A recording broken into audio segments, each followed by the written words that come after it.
Olá, seja muito bem-vindo a mais um episódio aqui do Cell Mix por aí. Para quem me acompanha sabe que Conexões por aí agora virou Cell Mix por aí. Para abranger mais temas, trazer mais pessoas, falar de mais assuntos que nos conectam nessa vida. E hoje eu estou com uma convidada muito especial, a Renata Ferregutti. A Renata, ela é mãe atípica, ela é neurodivergente, líder de um grande projeto aqui de Bauru, a Família Tea Bauru, e nós vamos saber um pouquinho mais sobre ela. Olá, Rê, tudo bem? Tudo bem, muito obrigada pelo convite. Que prazer te receber, viu? Eu já te acompanho nas redes sociais, venho aí vendo todo o seu trabalho, né, nesse tema tão importante. A gente estava falando agora, há pouco antes de entrar no ar, o quanto esse tema é necessário, né? Sim. E ainda pouco falado, pouco discutido, pouco envolvimento, né? Então nós vamos falar um pouquinho sobre isso, mas primeiro eu gostaria que você se apresentasse, você me falasse sobre você, sua trajetória, me contasse um pouquinho da Renata. Tá. Eu sou a Renata Ferregutti, líder do Família Tea Bauru, né? Eu tenho 41 anos, eu sou mãe atípica do Thomas, ele é autista nível 1 de suporte. Fui diagnosticada tardiamente com autismo também. Depois da chegada do Thomas, eu comecei a ver que eu também tinha alguns traços. E aí fui diagnosticada agora, em dezembro, com autismo. Tudo foi muito turbulento para mim, porque no começo, quando eu engravidei, eu nem imaginava o que era deficiências, principalmente deficiências relacionadas a deficiências mentais. Né, assim, condições mentais, condições do neurodesenvolvimento. Então, para mim, deficiência era só deficiência física e ponto. Certo. Então, eu sou uma mulher lúpica, eu tenho lúpus eritematoso sistêmico também, que é uma doença autoimune. Então, eu demorei muito tempo para engravidar. Quando eu engravidei, eu tive essa consulta com o médico falando que talvez eu poderia ter um filho com deficiência.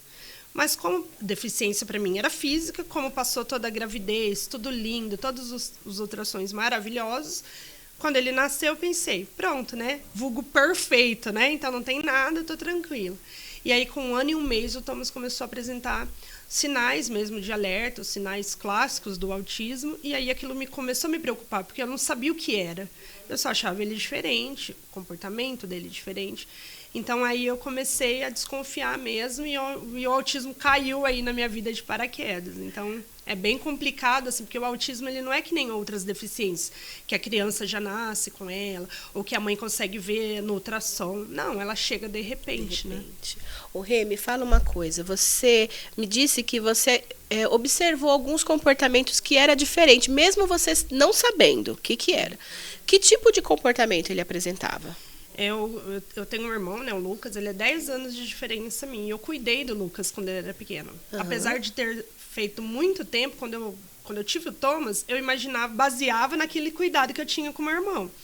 Então, o Thomas, ele gritava muito quando ele ouvia um barulho. Então, eu ligava o secador, ele colocava a mão no ouvido, gritava, balançava a cabeça.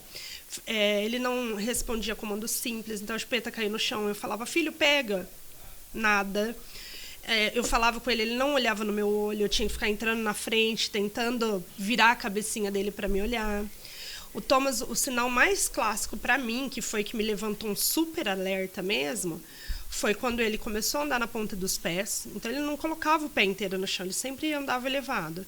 E depois a questão da fala, que o Thomas ele começou a falar, então ele falava mamãe, papai, e aí, de repente, ele começou a ter uma regressão na fala. Parou de falar. Ele foi perdendo aos poucos e, de repente, encerrou e ele ficou 8 meses sem falar. Então, para mim, assim, foi um absurdo. Aquilo era um sinal mesmo estranho. Uhum. Mas eu passei por 4 pediatras, né? E eu falava, olha, meu filho tem algo estranho. Tá acontecendo isso. Pediatra, não, mãe, é porque ele é muito pequeno. Isso era antes dos 2 anos, então entre 1 ano e meio até 2 anos. Eu fiquei procurando respostas ali. E nada. Então, como eu não tinha outras crianças na família, o Thomas ainda não ia na escolinha, foi passando o tempo. Aí, quando eu precisei voltar para o mercado de trabalho, eu coloquei ele numa creche conveniada da prefeitura e lá começou um tormento, literalmente. Porque eu sempre ou era chamada pelos comportamentos de uma criança de 2 anos, um pouquinho menos que 2 anos. Então, mãe, o Thomas bateu no amiguinho. Mãe, o Thomas gritou o tempo inteiro. Mãe, o Thomas chorou o tempo inteiro. Mãe, tá acontecendo alguma coisa em casa? Aí eu comecei a falar, não, tem algo realmente errado com essa criança. E nunca ninguém te falou nada. Nesse período aí, nunca ninguém suspeitou. Com quantos anos o Thomas tá hoje? Hoje o Thomas está com 8 e ele foi diagnosticado com autismo, fechado mesmo, laudo, com 2 anos e meio. Foi muito rápido, porque ele tinha todos os sinais muito clássicos de autismo. Entendi. E ele pontuou, na época, 41 pontos, que era autista nível 2 de suporte. Na época. É, na época. E aí ninguém me falou. E assim, as coisas começaram a ficar meio complicadas, porque eu lembro que quando eu coloquei ele na escolinha, falavam assim, há um mês ele faz adaptação, ele vai chorar um mês, mas depois ele vai ficar bem. O Thomas chorou 6. O Thomas não comia na escola, às vezes as meninas conseguiam dar uma banana para ele, ele ficava integral na escola. Ainda mais se ninguém estava de olho nisso, né? Ninguém estava olhando para ele com essa necessidade, e né? eu acho que não era nem só essa questão, sabe, de não olhar para ele. A questão mais era que, assim, as pessoas viam algo, mas a educação, ela não fala diretamente para os pais, até por conta dos pais que entram em negação, que querem processar a escola e várias outras coisas. Ainda hoje é assim, Rê? Ainda hoje é assim. Ainda é hoje claro assim. que a gente tem hoje uma abertura maior deles chamarem para conversar, mas até elas falarem realmente, mãe, eu vou encaminhar porque eu tô vendo que tem, é um processo ainda que algumas escolas não fazem. Isso é uma falha, né? É uma falha. É uma falha. É uma falha do sistema. É uma falha do basicamente, sistema, é uma falha do sistema. E eu passei por essa falha, né? Então, eles não me falavam, e eu comecei a achar que a escola estava agredindo meu filho, que tinha algum problema com o meu filho, mas na escola, porque em casa ele tinha alguns comportamentos, mas ele era uma criança, assim, até certo ponto comigo, sociável. Sim. Então, quando ia na escola, era só briga, e eu falei, meu Deus. O que acontece, né? É. E aí fechou a escola, no período de férias, e eu precisava trabalhar, eu coloquei ele numa escolinha particular de uma amiga que já tinha atendido ele quando ele tinha 4 meses. Certo. E aí eu lembro que eu falei assim pra ela, olha, não é mais aquele anjinho, essa criança toca terror agora. Bate, morde, briga, grita, chora. E ela era psicóloga. E eu falei, ó, analisa meu filho, pelo amor de Deus, e fala se o menino tem algum problema. E eu até falei isso, ele tem algum problema mental, não é possível uma criança ser assim. Eu fico me colocando no seu lugar, Foi assim, desesperador. sem informação, sem saber o que está acontecendo. E né? naquela época eu não conhecia nada de autismo. Sim. Então foi desesperador. E aí depois de 15 dias ela chegou em mim e falou assim, olha, dá uma pesquisada sobre autismo. Eu tenho um filho autista e eu acho que seu filho está dentro do transtorno. E aí eu, tipo, o que você está falando? O que é isso? Uhum. Mas aí fui procurar no Google, né? Que todo mundo vai procurar no Google. E aí eu descobri que tudo o que o Google elencava como autismo, meu filho fazia. Certo. Aí eu fiquei desesperada. Eu falei, meu Deus, será que é isso? E aí foi assim, interessante que minha mãe, ela trabalha ainda na escola como merendeira. E na escola dela tinha autistas. E aí eu perguntei, mãe, na sua escola tem autismo? Aí ela tem 8 crianças autistas, 5 crianças autistas lá. Aí eu falei, mãe, eu acho que o Thomas pode ser autista. Minha mãe, imagina. Eu convivo não com ele, parece, nem parece, não é. E aí eu falei, analisa ele, mãe, então dá uma olhada, vê. Eu vou marcar uma consulta. A consulta demorou 40 dias para sair. Então, 40 dias eu fiquei no desespero. Naquela angústia. Mas depois de uma semana, minha mãe vem e fala, ai, meu Deus, ele é autista, sim. Então, é interessante. A gente dá risada hoje. Não, hoje é né? muito Porque engraçado. é cômico, mas assim, o desespero da época é muito grande, né? Muito. E para você ver o quanto as pessoas em volta não percebe. não veem, sabe? É o que a gente estava falando antes de começar. A gente hoje fala mais sobre o assunto, mas ainda é pouco. Pouquíssimo. É pouquíssimo, né? Eu vejo assim algumas pessoas que até falam o seguinte: agora agora é uma moda, todo mundo é autista agora. Aquilo dói no meu coração. Sim. Aquilo dói no meu coração porque a moda, ela é opcional. Né? Ela é opcional, ela te dá essa opção, né? Sim. O autismo ou qualquer outra condição não é opcional. Exatamente. E assim, é doloroso para quem passa, é doloroso para quem acompanha, né? Sim. A gente pode fazer aí uma pesquisa prévia entre as pessoas que a gente conhece. Eu faço esse convite para você que está assistindo. Entre as pessoas que a gente conhece, que a gente mais convive, quantas pessoas falam sobre isso? Pois é. Quantas pessoas sabem o que é? Quantas pessoas do seu convívio sabem te ajudar dentro de uma crise? Porque Sim. tem isso. Sim, não. Saber ajudar uma crise, acolher uma mãe atípica numa situação dessa, é pouquíssimas pessoas. Bem poucas. Não é, Rê? Bem poucas. Eu falo assim, eu acho que a ideia de trazer vocês aqui é para isso, para colocar as pessoas a consciência de que a gente precisa de informação, a gente precisa ir atrás dessas pessoas, saber qual que é a realidade e como que a gente pode fazer para ajudar nesse caso, não é verdade? É isso. Quanto mais informações a gente tiver sobre o assunto, mais fácil vai ser lidar com ele. Mais fácil vai ser lidar. E assim, não só informação, sabe, Selma? A gente precisa entender a informação, repassar e aplicar. E aplicar. E aplicar. Porque Exato. às vezes você ouve falando, olha, quando uma criança estiver em crise, menos olhar julgador, ofereça uma ajuda para a mãe, mas sem, né, pressionar. Sim. Aí, se você está num shopping, o que acontece? Pressão. Pessoas julgando, Pressão. olhar, pressão. A maioria, né? Tem um ou outro que tem a consciência, mas a maioria não quer tem dar um essa palpite fora Isso. de hora, né? Então, assim, E uma coisa também, Rê, que eu falo, inclusive assim, eu tenho até o desejo de ter um projeto nesse sentido, sabe? Mas ainda não estruturei. A questão da inclusão. Quando a gente fala de inclusão, no meu ponto de vista, tá? A gente não pode simplesmente pegar essa criança e colocar nesse ambiente. Porque ela precisa de outras necessidades. Né? Incluir ela é fazer ela se sentir parte, se sentir confortável. Como você está falando, um shopping, um cinema. Você dar acesso a ela não quer dizer que você está incluindo ela. Ela e a mãe, a família. Sim, não é verdade? Sim, com certeza. A gente sempre fala assim no meio. Não é só chamar para festa, não é tirar para dançar. É isso que é inclusão. É você trazer para dentro de uma realidade, mas você dá pertencimento a essa pessoa.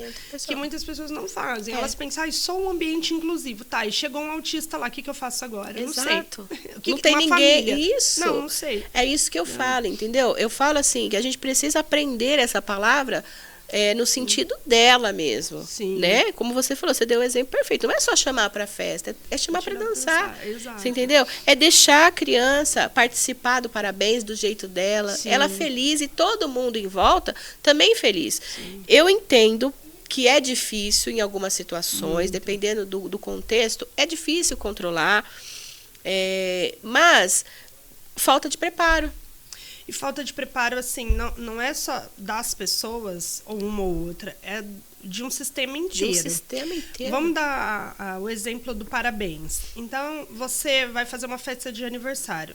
Que buffet é preparado para ter uma sala reservada para que se a criança entrar em crise? Nenhum. Ninguém. Nenhum que eu conheço. Nenhum que eu conheço. Nem um cantinho. Não. Entende? Um cantinho ali que era para colocar mercadoria e você separou e fez um cantinho adaptado ali. Exato. Porque às vezes é só o que precisa. É só o que precisa. Você falou tudo. Então, às vezes, aquela mãe tá ali naquela situação, a criança, você não vai chamar ela porque, se eu chamar e o filho dela tiver uma crise, ela vai estragar o parabéns. Então, você nem chama a mãe.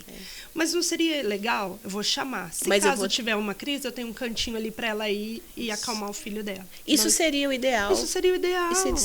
E não é uma questão de custo, não, hein? Não é. Não, a gente está falando de uma coisa simples, só para dar suporte a essa mãe, essa família. A gente fala mãe porque é a mãe que geralmente está mais perto, né? Sim. Mas é a família, todo mundo que faz esse apoio. Exato. A minha filha, até hoje, ela tem um problema muito sério com bexiga. Então, a gente vem tratando, mas ela tem, assim... Pavor mesmo. Pavor, você entendeu? Muito pavor do barulho. E aí, assim, você vai numa festa que tem um monte de adultos estourando balão. Porque é divertido. Só que e essa criança? Exato. Você entendeu? E essa criança? Então, quanto mais informações a gente tiver, na hora que precisa, a gente sabe o que fazer. Não é verdade? Exatamente. São coisas pequenas. São coisas pequenas, são atitudes simples, mas que você pode melhorar muito a qualidade de vida, assim, nesses ambientes de todo mundo. Sim. Né? Me conta uma coisa. Você disse que foi diagnosticada também recentemente? Sim. Né? Agora com 40 anos. Isso, em dezembro. Agora. E aí, como que foi para você? Que ponto que você achou? Porque eu acredito que um autista adulto é diferente de uma criança. Sim, né? Bastante. Qual que foi, assim, os pontos que você falou, não, eu me encaixo nisso daí? Sim. Na realidade, com o autismo vindo para dentro da minha vida, eu me posicionei de uma forma assim, eu chorei durante um mês, então, como toda mãe, entrei em luto, fase de negação, tudo, mas um mês. Quando passou, eu falei, não, eu vou ser uma especialista no assunto, eu preciso fazer alguma coisa, eu preciso transformar o mundo.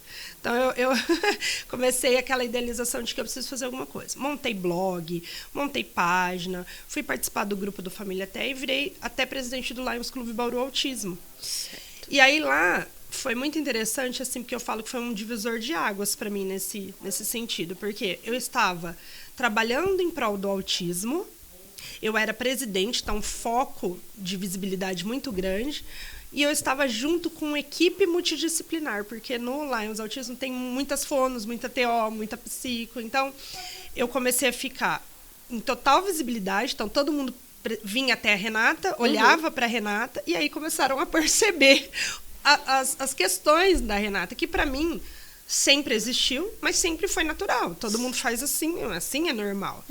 Então eu tenho muita rigidez cognitiva, então as coisas têm que sair bem do jeito do planejado, no momento esperado. Eu tenho muita dificuldade de lidar com os não, com imprevistos, com imprevisto, com mudança de rotina. Então eu tenho muita dificuldade. É claro que ao longo desses 40 anos de vida, eu consegui me adaptar a tudo, mas uma adaptação, eu falo que é sofrida, base de surra.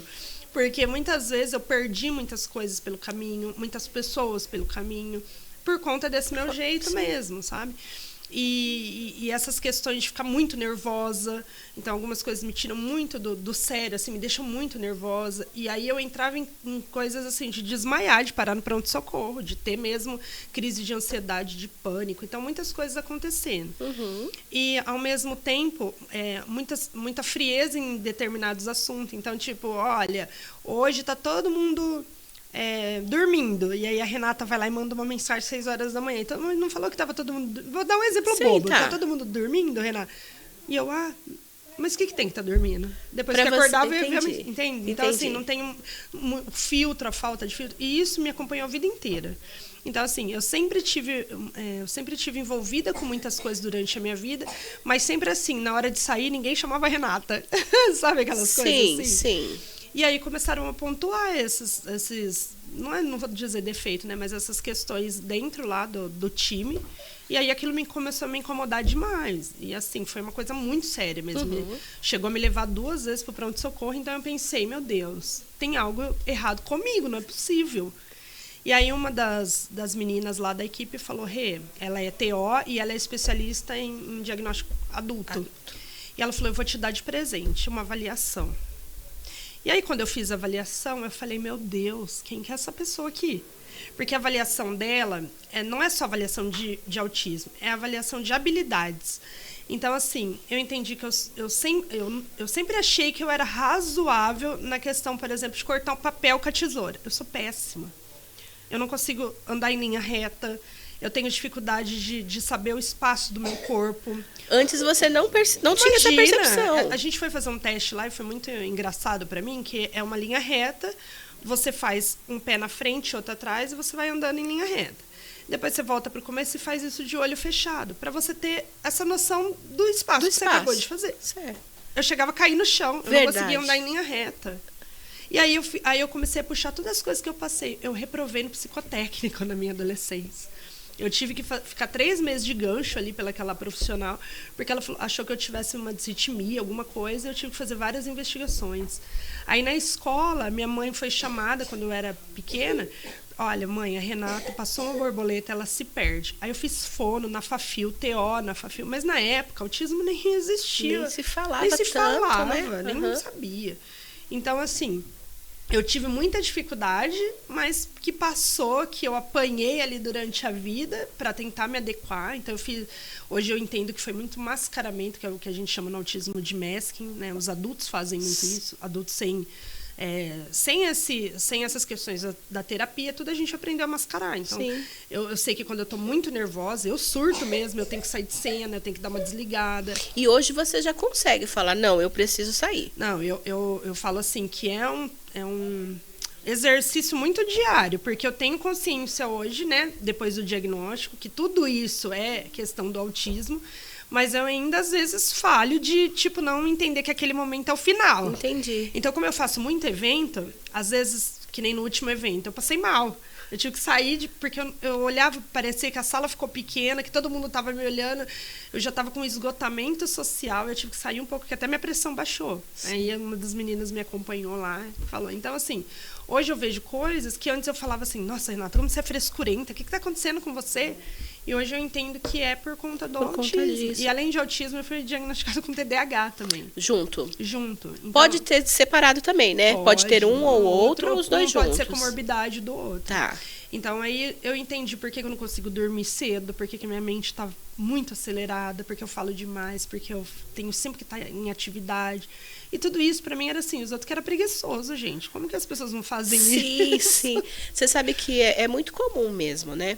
Eu tenho uma irmã que ela também foi diagnosticada recentemente. E o comportamento dela, você tá falando, assim, você descreveu ela todinha, sabe? Todinha. Hoje a gente já consegue entender um pouco melhor, né? Sim. E o que eu percebo com ela? Eu percebo que ela também consegue se perceber mais. Sim. Ela percebe quando ela precisa de parar, nem todas as vezes, como você está falando, às vezes fica ali, né? Muito tempo fazendo igual, né? Muito tempo fazendo igual. Difícil mudar. Mas assim, o que eu quero dizer é que o quanto é importante você ter essa resposta. Porque senão você fica se enquadrando, tentando se enquadrar em outros comportamentos que não é o seu. Exato. Eu me forçava muito a caber nos espaços. A fazer igual todo mundo fazia. Isso. E também cobrava demais as pessoas, porque eu achava que eles faziam pouco. Fazia diferente. É pouco demais que vocês estão fazendo. E agora eu consigo ver que não. Que ótimo. Claro que eu falo assim, que me falta um pouco de filtro, porque às vezes eu tô pensando e eu falo. E agora eu tô aprendendo que eu não posso pensar e falar. Eu não posso. Tem que respirar, entendi. Tem que respirar. Tem que ver entendi. Se enquadra no momento ou não. Mas às vezes é difícil. Às vezes a hora que eu vejo, eu falei. Entendi. Porque sempre foi assim. Então, e aí entrava naquela coisa. Ela é grossa, ela é antipática, ela é chata, ela é isso.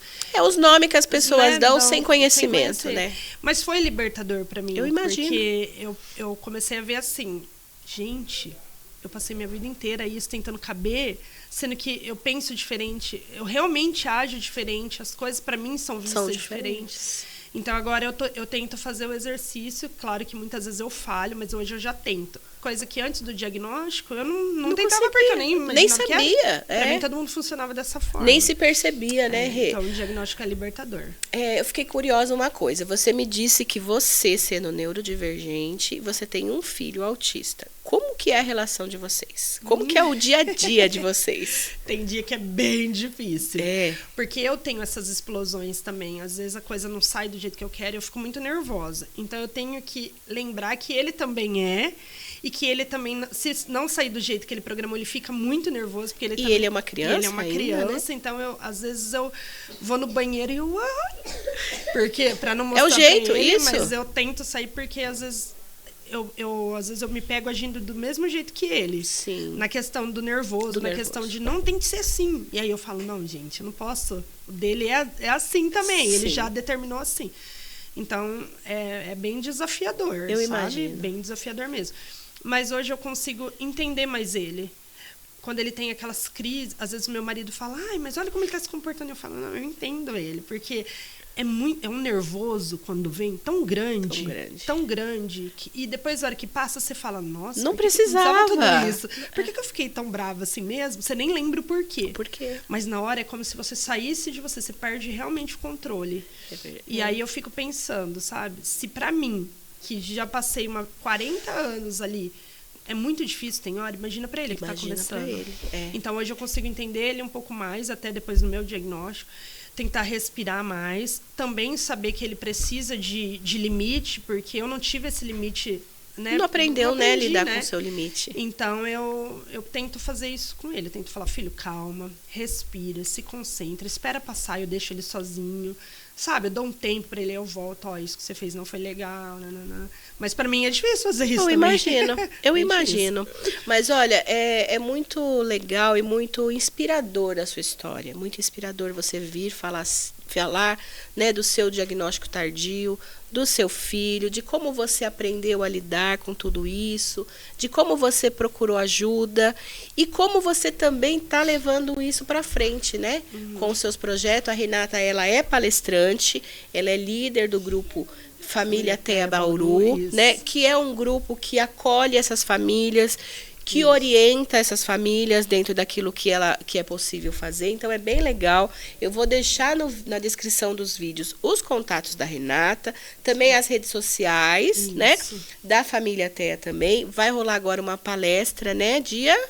Na realidade, eu tenho uma palestra agora, sexta-feira, para dar numa empresa, que é um dos movimentos que a gente está fazendo também. Sexta agora é dia 15. Dia 15, isso. tá. Mas o que eu queria deixar aqui de convite para todo mundo é que em outubro vai estar acontecendo o primeiro Expo Viva Inclusão, que é um projeto de acolhimento mesmo, é um dia voltado para as pessoas com deficiência e para as suas famílias. Ali a gente vai ter várias oficinas, palestras, a gente vai ter área lúdica para brincar, com pessoal, com uma equipe maravilhosa. A gente tem mais de 40 entre empresas, instituições e clínicas envolvidas nesse movimento desse dia. A gente vai ter praça de alimentação, apresentação artística. Então vai ser um dia maravilhoso. Que legal. Dia 19 de outubro. 19 de outubro. Não vou esquecer que é a data do meu aniversário. Já vai comemorar lá com a gente. Já vou comemorar com vocês. 19 de outubro. E aonde vai ser? Das 10 às 5, lá na Sorri Bauru. Na Sorri. Isso então, aí. eu também vou deixar o link do evento para vocês acompanharem. E, é um evento muito necessário e muito importante, porque eu tenho certeza que as pessoas que participarem vão sair diferente. Isso aí. Vão sair mais informadas, vão sair, assim, com mais esclarecimento do que realmente é, né? Para fazer a diferença no dia a dia, né, Rê? Isso aí. Eu queria agora que você deixasse uma mensagem sua. Você pode deixar uma mensagem ali para quem está te assistindo. O que você quiser falar, tá? Se você quiser falar dos seus eventos ou se você quiser dar uma mensagem pessoal sua para quem está nesse momento, né, de descoberta ou, enfim, o que o seu coração mandar. Tá bom. Primeira coisa que vai passar. Então, se você tá com olhando para sua criança e vendo alguma situação que você acha diferente, confia no seu sexto sentido, porque mãe nunca erra. E aí vai atrás, procura. Intervenção precoce é o que a gente precisa para que nossa criança se desenvolva. Se for, você já está no caminho certo. Se não for, não foi nada demais. E lembre-se que você não está sozinha. A gente tem o Família Teia, que é o grupo de acolhimento. Então, se você estiver recebendo o diagnóstico agora, saiba que você não está sozinho e vem para o grupo. Ai, que lindo. E eu vou deixar, sim, o link para vocês entrarem no Família e apoiarem também, né? Sim, apoiar. Eles estão sempre precisando, assim, de apoiadores, de parceiros. Então, é um movimento muito bacana. Eu sou super a favor. E é muito legal participar. Rê, muito obrigada pela sua participação, viu? Eu agradeço muito você ter disponibilizado o seu tempo, que eu sei que é difícil no meio de tudo que você faz, mas assim, eu tenho certeza que foi muito importante. Muitas pessoas vão se identificar com a sua história, muitas pessoas vão se identificar aí com a sua rotina, com o seu dia a dia, né? E vão procurar ajuda, que é o mais importante. As portas estão abertas toda vez que você quiser vir, conversar, trazer algum tema, trazer convidados. A gente está assim, de portas abertas para te receber, viu? Legal, muito obrigado pelo convite. Quanto mais informações, a gente vai plantando essa sementinha mesmo da inclusão. Então, muito obrigado a vocês que estão aí. E sim, voltaremos. Com certeza, com certeza. Para você que ficou até aqui, o meu muito obrigada. Compartilhe esse vídeo, mande para aquelas pessoas que você sabe que precisa, que está passando por alguma coisa parecida, né? Compartilha, curta, ajuda o canal a crescer, porque vocês me ajudando a crescer, eu trago gente mais importantes aqui para a gente debater sobre assuntos tão relevantes. Até a próxima. Até.